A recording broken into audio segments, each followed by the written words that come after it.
Oi, gente, vou começar esse vídeo, batendo palmas. Palmas, porque quando merece a gente elogia. E ontem, pra mim, o Paris Saint-Germain foi muito bem. Não vou dizer impecável, porque tiveram alguns erros, mas foi um dos melhores jogos que eu vi do Paris Saint-Germain nessa temporada. Achei o time muito compacto, jogando direitinho, bem posicionado, forte fisicamente, forte mentalmente, bem mais forte do que a Real Sociedad.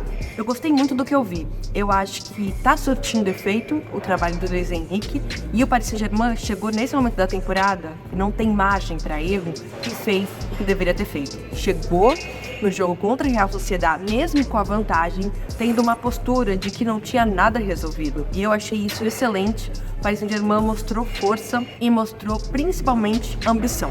Bom, portanto, vitória do PSG por 2-1, com 2 gols de Kylian Mbappé, que fez um jogo maravilhoso e tá ali na capa da equipe. Insubstituível, né? Fazendo uma brincadeirinha com os últimos jogos do PSG no campeonato francês, quando o Luis Enrique tirou ele do jogo, ou começou no banco, enfim. E o Paris Saint-Germain está de volta às quartas de final da Liga dos Campeões após 3 anos. Só para vocês entenderem como está sendo visto aqui do lado da França. Quando eu falo que para mim foi um dos melhores jogos do PSG na temporada, talvez eu exagere. Por quê? Porque o Paris Saint-Germain tava uma draga nos últimos tempos. E, assim, vamos falar sério. Por mérito, o PSG nem teria se classificado. Se a gente lembrar do que aconteceu nos jogos da fase de grupo, vocês lembram daquele pênalti no final do jogo contra o Newcastle? Enfim, obviamente que o Paris Saint-Germain também leva vantagem jogando diante de um clube que está passando por uma fase horrível. Nos últimos 10 jogos, a Real Sociedad tem só uma vitória. Então, assim, o time está passando por uma fase péssima. E o Paris Saint-Germain se aproveitou disso e conseguiu impor o seu jogo mesmo fora de casa. E pela primeira vez na temporada da Liga dos Campeões, nessa temporada, o PSG conseguiu uma vitória jogando fora do Parque dos Príncipes. Tem vários pontos aqui interessantes pra gente abordar. Dentro de campo, nenhuma surpresa em relação à escalação. Talvez a novidade tenha sido o Lucas Beraldo finalmente jogando de titular na posição de zagueiro, né? Porque no jogo passado contra a Real Sociedad, ele foi titular, mas de lateral. Então, finalmente, jogou na posição dele e foi um dos melhores notados pela equipe. Já trago também as notas da imprensa para a performance dos jogadores do Paris Saint-Germain. O Marquinhos não jogou porque sentiu um desconforto na panturrilha no último treino, então por isso foi o Lucas Hernandes e o Beraldo de titular. Aliás, dessa vez, né, o Luis Enrique não colocou o Beraldo numa furada, conseguiu mostrar uma performance incrível. O menino tem só 20 anos e até o Luis Henrique brincou depois falando que parece que ele tá há anos aqui na França, sabe? Ele chegou, se impôs e tem uma margem aí muito grande para desenvolver o futebol dele. Eu posso apostar com vocês que ele vai ser um grande destaque e já vai ser titular indiscutível aqui no Paris Saint-Germain. Então, assim, pra mim, vai longe com certeza. Um detalhe é que a zaga foi composta por 2 canhotos. Muita gente, assim, torceu o nariz, mas, na minha opinião, não faz sentido. O Lucas Hernandes e o Beraldo, canhotos, são bons zagueiros, mas quando tem 2 destros, ninguém fala nada. Então, só um detalhezinho a mais. O PSG foi muito bem, salvo o Dembélé, tá? Que foi uma nhaca. O time conseguiu anular a Real Sociedad, mesmo, né, o time da Real Sociedad em péssima fase. Conseguiu ser melhor no primeiro tempo lá no Parque dos Príncipes, do jogo de ida. O Paris Saint-Germain vinha mal, com 2 empates consecutivos na Liga, onde teve o Mbappé substituído, né, porque não estava jogando nada. Então, essa evolução do PSG na Champions dá até uma animada, sabe? Por isso que eu falo que tem uma impressão de ser um dos melhores jogos do time até aqui. Óbvio que eu vou destacar aqui Mbappé, por razões óbvias, 2 gols num jogo que era aguardado a performance dele. A gente teve muitas coisas antes do jogo em relação ao Mbappé, porque até o próprio equipe traz isso. Mbappé foi substituído, Mbappé avisou que vai sair, Mbappé não sei o que, Mbappé lá. Então tudo era em volta dele. E ele respondeu presente. no jogo que importava, sabe? Atuação de gala, não à toa, foi o melhor em campo, recebeu o troféuzinho do melhor jogador da partida.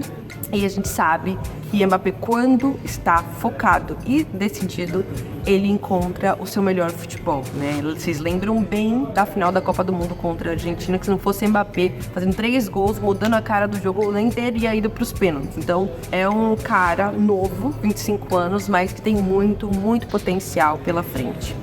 Nessa temporada, o Mbappé já tem 34 gols em 34 jogos. É absurdo. E isso mostra a dependência que o Paris Saint-Germain tem do Mbappé. Isso ficou muito claro na partida de ontem também. Agora eu vou falar um pouquinho das notas dos jogadores. O L'Équipe deu nota geral, né, a média dos jogadores nota 6. Mas eu vou destacar aqui 2. O Mbappé, eles colocaram assim, muito aguardado depois do jogo contra o Mônaco.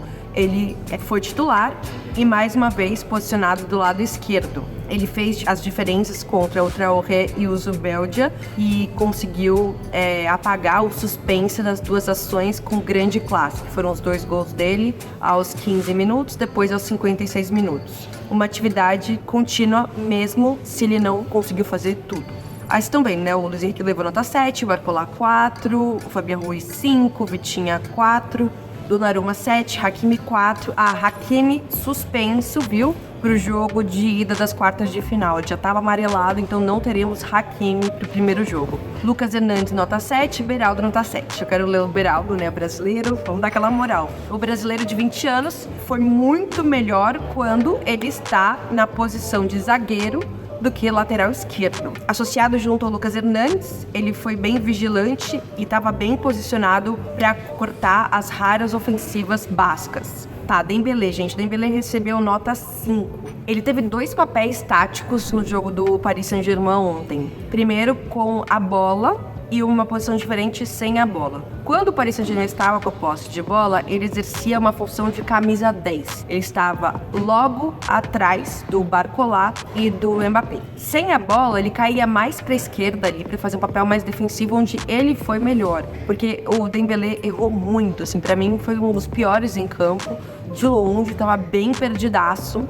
Ele perdeu 16 bolas. Ele tentou um drible e não conseguiu, né? Não teve nenhum chute dele.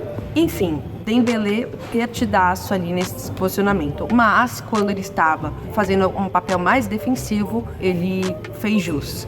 Então, por isso ele recebeu nota 5 do L'Équipe. E o senhor Luiz Henrique tá de parabéns, viu? Eu gostei muito do que eu vi ontem.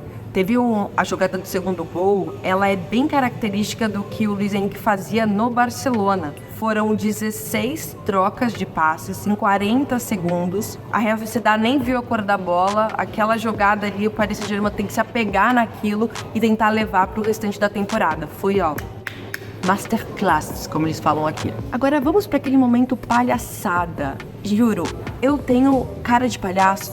Jornalistas têm cara de palhaço. Vou defender a classe aqui. Sério, tanto o Luiz Henrique quanto o Mbappé, eles adotaram um discurso no pós-jogo de que, claro, desentendido, dizer que não tem nenhum problema no PSG, né? Eles devem achar que a gente é palhaço, tá? Porque logo depois que o Mbappé anunciou que não ficava, ele não foi titular contra o Nantes, foi substituído contra o Rennes e contra o Mônaco. O Mônaco foi no intervalo, algo que não acontecia desde 2018. Não foi pro banco, foi pra tribuna. Isso aqui foi uma hora um caos aqui na França, tá? Só pra deixar registrado, eu não fiz nem vídeo sobre isso, mas já aproveito esse momento pra dizer que foi um grande debate sobre a postura do Kylian Mbappé. O pessoal ficou revoltado. E aí, ontem, depois da vitória e classificação, tudo lindo, maravilhoso, tanto o Luiz Henrique quanto o Mbappé adotam um discurso de que, tipo assim, não, tá tudo bem, quem gosta de inventar vende. Vou trazer a declaração certinha, tá? Primeiro, o Mbappé pro Canal Plus. Minha relação com o Luiz Henrique é muito boa, não tem problema nenhum com ele. Embora muitas pessoas pensem que sim. Eu tenho vários problemas, mas o técnico não é um deles. Resposta de Mbappé após o jogo pro Canal Plus. E aí, Luiz Henrique. Pós-jogo, Luiz Henrique na coletiva. Evidentemente, não tem problemas com o Mbappé. Mas vocês sabem que o que vende é jogar e que haja barulho. A verdade, quem interessa a verdade? Tenho nenhum problema com nenhum jogador. Essa foi a declaração. Então, se você não tem nenhum problema com o jogador, por que você faz aquela palhaçada? Não sei se vocês viram, mas tá no meu Instagram, a coletiva pré-jogo da Champions. Teve um momento ali bizarríssimo, onde se faz desentendido, e eu conversei com meus amigos jornalistas franceses que estavam lá, inclusive o próprio jornalista que fez a pergunta, ele disse que o Luiz Henrique entendeu, sim. O Luiz Henrique apronta essa palhaçada, aí quando é perguntado se tá tudo bem, não, senhor, não, senhor. É só agir como um profissional, responder as perguntas direitinho pra imprensa, que todo mundo vai agir normalmente. Aí você quis dar o seu espetáculo, óbvio que vão falar sobre isso. Ele não explica nada, monta um circo na coletiva e depois coloca a culpa na imprensa. Não dá, né, amigo? E foi ele mesmo que disse do Mbappé, temos que aprender a jogar sem Mbappé. Então a pergunta do repórter é muito pertinente. Tá bom, vamos jogar sem Mbappé na Liga e na Champions também? Essa era a pergunta. Sabe? A resposta tá aí, gente, óbvio. Se tem alguém que pode fazer alguma diferença no jogo do Paris Saint-Germain, é o Kylian Mbappé. Você vai se privar de um jogador que pode te dar a vantagem, classificação pra Champions? Você não vai, né? Ninguém é idiota, ninguém chegou a esse ponto de burrice. Me exaltei, enfim. Portanto, o PSG nas quartas, vamos aguardar os outros jogos, vamos ver como vai ser esse sorteio. Já estou animada, quero ver quais jogos eu vou cobrir nessas quartas de final. Gente, lembrando, data FIFA, estarei lá, coladinha na seleção brasileira, para trazer tudo para vocês, essa nova era sob o comando de Dorival Júnior. Então, me sigam aqui, se inscreva no canal, deixa o like, compartilha, ativa o sino e tamo junto.